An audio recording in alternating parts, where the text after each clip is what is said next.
ዛሬ በዚህ ቪዲዮ የነብይነት ጸጋ እንዳለባችሁ የምታውቁበትን እነዚህን 4 ነገሮች እነግራችኋለሁ።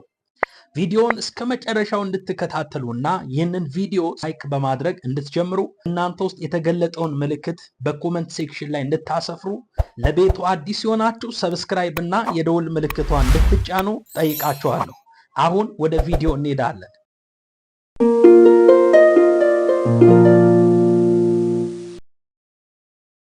የነቢያት ጸጋ እንዳለባችሁ የምታውቁበትን 4 ምልክቶችን እነሆ። የመጀመሪያው የእግዚአብሔርን ሐሳብ የመረዳትና የመስማት ችሎታ በእናንተ ዘንድ ካለ። ነቢይ ማለት የእግዚአብሔር አፍ ማለት ነው። እግዚአብሔር ለሕዝቡ ያለውን መልእክት በልብ ውስጥ ሲያኖርና ያንን ቃል የመናገር ግዴታ ሲሰማ የጸጋው ምልክት ነው።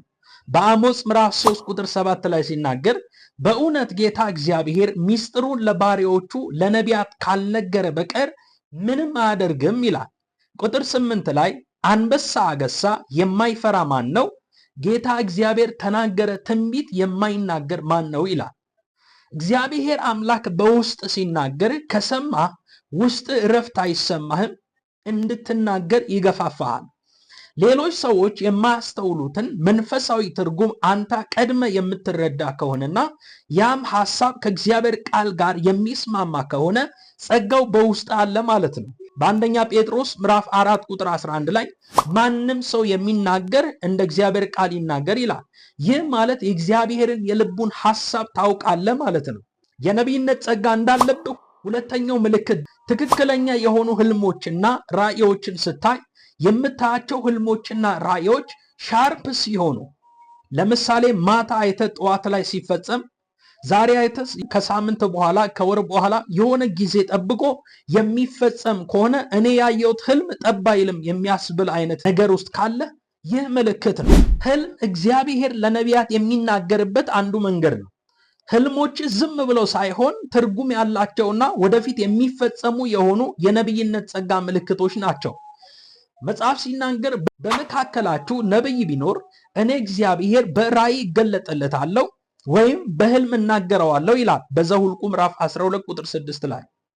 የነቢይነት ጸጋ እንዳለባችሁ ሶስተኛው ምልክት ለኃጢአትና ለውሸት ያላችሁ ጥላቻ።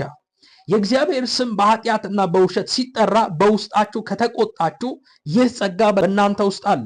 በአንደኛ ነገሥት ምዕራፍ 19 ቁጥር 10 ላይ ሲናገር እርሱም ለሰራዊት አምላክ ለእግዚአብሔር እጅግ ቀንቻለሁ፣ የእስራኤል ልጆች ቃል ኪዳንን ትተዋል፣ መሠዊያዎችንም አፍርሰዋል ብሎ ይናገራል። እግዚአብሔርን ማምለክ እያለባቸው ግን በዓልን ሲያመልኩ፣ ለእግዚአብሔር መስገድ እያለባቸው ግን ለጣዖት ሲሰግዱ የኤልያስ ልቡ ይቆጣ ነበረ። ይህ ጸጋ በውስጥ ሲኖር በቤተ ክርስቲያን፣ በስራ ቦታ፣ በአካባቢ፣ በቤተሰብ ውስጥ የእግዚአብሔር ነገር ሲነካ፣ ስህተትና ኃጢአት ሲደረግ ውስጥ በኃይል ይታመማል። ጸጋው እንዳለብህ ይህ ምልክት ነው። ሰዎችን ደስ ለማሰኘት ብለህ እውነትን አትሸፍንም። ይልቁንም እግዚአብሔር የሚለውን በድፍረት መናገርን ትመርጣለህ። የነቢይነት ጸጋ እንዳለብህ አራተኛው ምልክትና የመጨረሻው የምትናገራቸው ቃላቶች ተፈጻሚነት ያገኛሉ። አንድ ሰው የነቢይነት ጸጋ እንዳለው የሚታወቀው የተናገረው ቃል ሲፈጸም ነው።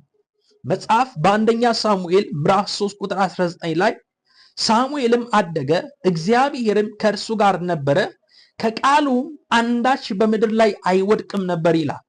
እስራኤልም ሁሉ ከዳን እስከ ቤርሳቤ ድረስ ሳሙኤል ለእግዚአብሔር ነቢይ ይሆን ዘንድ የታመነ እንደሆነ አወቀ ይላል። እርሱ ወደ አንድ ከተማ ሲሄድ ሰዎች በዚች ከተማ ላይ አንዳች ነገር ሊሆን ነው ብለው እጅግ ይፈሩና ይጨነቁ ነበር። ለምን ሲባል አንድ ቃል ከተናገረ ያ ቃል ይፈጸማል ተብሎ ይጠበቃል። ነብይ ማለት የአፉ ቃል የሚፈጸምለት የሚሆን ማለት ነው። ነብዩ በእግዚአብሔር ስም በተናገረ ጊዜ የተናገረው ነገር ባይሆን ባይመጣም ያ ነገር እግዚአብሔር የተናገረው አይደለም ብሎ በዘዳግም ምዕራፍ 18 ቁጥር 22 ላይ ይናገራል። ለሰዎች እንዲህ ይሆናል ብለህ ተናግረህ ወይም በልብህ አስበህ ነገር ተፈጽሞ ካየህ ጸጋው በአንተ ውስጥ እየሰራ መሆኑን ያሳያል። አሁን የነገርኳቸው እነዚህ 4 ምልክቶች እንዳለ ከተሰማህ፣ እዚህ ከነገርኳችሁ 4 ምልክቶች በእናንተ ውስጥ ካሉ ማድረግ ያለባችሁ 5 ነገሮችን እነግራችኋለሁ። ይህንን ጸጋ የምታሳድጉበትን መንገድ እንመለከታለን። የነቢይነት ጸጋ እንደማንኛውም መንፈሳዊ ስጦታ በእግዚአብሔር ቃልና በመንፈሳዊ ልምምድ ሊያድግና ሊጠነክር የሚችል ጸጋ ነው።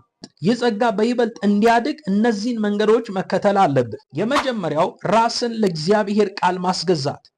የነቢይነት ጸጋ ትልቁ መመሪያ መጽሐፍ ቅዱስ ነው። እግዚአብሔር የሚናገርበት መንገድ የመጀመሪያው በቃሉ በኩል ነው። ቃሉን በደንብ አንብበ በውስጥ የቃሉ መረዳት ሲበዛ እግዚአብሔር በአንተ ለመንጠቀም ብዙ መንገዶችንና ብዙ ምልክቶችን ይናገራል። በቆላሲያስ ምዕራፍ 3 ቁጥር 16 ላይ የክርስቶስ ቃል በሙላት ይኑርባችሁ ይላል። ሁለተኛው ደግሞ ይህ ጸጋ እንዲያድግ ሁለተኛው ማድረግ ያለብህ የጸሎትና የዝምታ ጊዜ ሊኖር ይገባል። ነቢይነት ከመናገር ይልቅ መስማት ይቀድማል። የእግዚአብሔርን ድምፅ ለመለየት ከጫጫታ አትሞስፌር ወጣ ብሎ በዝምታ ጌታን መጠየቅ ይፈልጋል። በቀን ውስጥ ለጥቂት ደቂቃዎች እንኳን ቢሆን ብቻን የምትቀመጥበትና ብቻን ከጌታ ጋር ጊዜ የምታሳልፍበት ነገር ሊኖር ያስፈልጋል። መጽሐፍ ቅዱስ በዕንባቆም ምዕራፍ 2 ቁጥር 1 ላይ ሲናገር ነቢዩ ዕንባቆም መልስ ለማግኘት ድምፁን ለመስማት ምቹ ቦታ ነው የመረጠው። በዕንባቆም ምዕራፍ 2 ቁጥር 1 ላይ በመጠበቄ ላይ ቆማለሁ፣ በአምባውም ላይ እወጣለሁ፣ የሚናገረኝንም ስለ ክርክሬም የምመልሰውን አውቅ ዘንድ እመለከታለሁ ይላል። ጫጫታ ከተሞላበት አትሞስፌር ወጥቶ ጸጥ ያለ ስፍራን የተቀመጠው። በዚህን ጊዜ እግዚአብሔር ተናገረው። ቁጥር 2 ላይ ደግሞ እንደዚህ ይላል፣ እግዚአብሔርም መለሰልኝ። አሁን የእግዚአብሔር ድምፅ መጣለት፣ እንዲህም አለኝ፣ አንባቢው ይፈጥን ዘንድ ራእዩን በጽላት ላይ ግለጠው ይላል። ይህ ጸጋ ስላለበት ያደረገው ጸጥ ያለ ስፍራና እግዚአብሔር ለመስማት ራሱን አዘጋጀ። ወይንም የነቢይነትን ጸጋ ለማሳደግ ሁለተኛው ምልክት ነው። ሶስተኛው መንገድ እግዚአብሔር ሲናገር ለትንንሽ መልእክቶች ወይም ለጥቂት መልእክቶች ታማኝ መሆን። እግዚአብሔር ለትልልቅ ትንቢቶች ከመጠቀሙ በፊት በትናንሽ የውስጥ ስሜቶች ወይም መልእክቶች ይፈትናቸዋል። መጽሐፍ ቅዱስ በልብ ውስጥ ለዚህ ሰው ጸልይለት ወይም ይህንን ቃል ተናገረው ሲልህ ያለምንም ፍርሃት አድርገው። በትንሹ ስትታዘዝ ጸጋውን በብዙ እግዚአብሔር ይገልጥብሃል። መጽሐፍ እንዲህ ይላል፣ በትንሽ የታመነ በብዙ ይሾማል ይላል።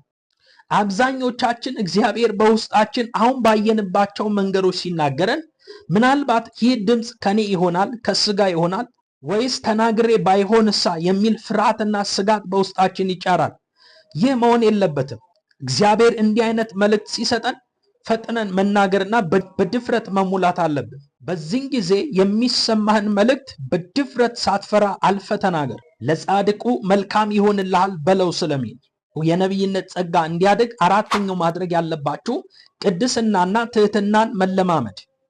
የነቢይነት ጸጋ ለትዕቢት በጣም ቅርብ ነው። እግዚአብሔር ተናገረኝ የሚል ሰው ራሱን ከሌላው በላይ ሊመለከት ሊያይ ይችላል። ትህትና ግን ጸጋው እንዲቀጥልና እንዲበዛ የሚያደርግ ትልቅ በር ይከፍታል። ያዕቆብ ምዕራፍ 4 ቁጥር 6 ላይ ነገር ግን ጸጋን አብልጦ ይሰጣል። ስለዚህ እግዚአብሔር ትዕቢተኞችን ይቃወማል፣ ለትሑታን ግን ጸጋን ይሰጣል። ፊልጵስዩስ ምዕራፍ 2 ቁጥር 6 እርሱ በእግዚአብሔር መልክ ሲኖር ሳለ ከእግዚአብሔር ጋር መተካከልን እንደመቀማት አልቆጠረም ይላል። ራሱን ያለ ልክ ዝቅ አደረገ፣ የባሪያን መልክ ያዘ፣ በሰው ምሳሌ ሆነ እያለ ስለ ትህትና ይናገራል። ትህትና ጸጋው እንዲበዛ ቅባት እንዲጨምር የሚያደርግ ትልቅ ደጅ ይከፍታል። ትህትና ለትንቢት ጸጋ ምቹ በር ነው። ሁል ጊዜ እኔ እግዚአብሔር መጠቀሚያ ነኝ፣ መሳሪያ ነኝ እንጂ የቃሉ ባለቤት አይደለሁም የሚል ልብ ሊኖር ያስፈልጋል። ትህትና ሲኖር እግዚአብሔር ሚስጥሩን ይገልጥልሃል። ይህ ጸጋ ሲኖርባችሁ ማድረግ ያለባችሁ አምስተኛና የመጨረሻው መንፈሳዊ አባቶችንና መካሪዎችን መቅረብ። ነብይነት በብቸኝነት የሚሮጡበት መንገድ አይደለም። ጸጋን የሚፈትኑ ስህተቶችን ስትሰራ የሚያርሙና የሚያሳድጉ መንፈሳዊ ሰዎች ያስፈልጉሃል። አንደኛ ቆሮንቶስ ምዕራፍ 14 ቁጥር 29 ነቢያትም 2 ወይም 3 ሆነው ይናገሩ ሌሎችም ይመርምሩ ብሎ ጸጋ ይብዛላችሁ። በቀጣይነት ምን ብሰራላችሁ ነው የምትጠቀሙት? ይህንን ኮሜንት ሴክሽን ላይ ጻፉልኝ። ቪዲዮ ላይክ አድርጉ። አዲስ የሆናችሁ ሰብስክራይብ፣ የደውል ምልክቷን ተጫኑ። ሻሎም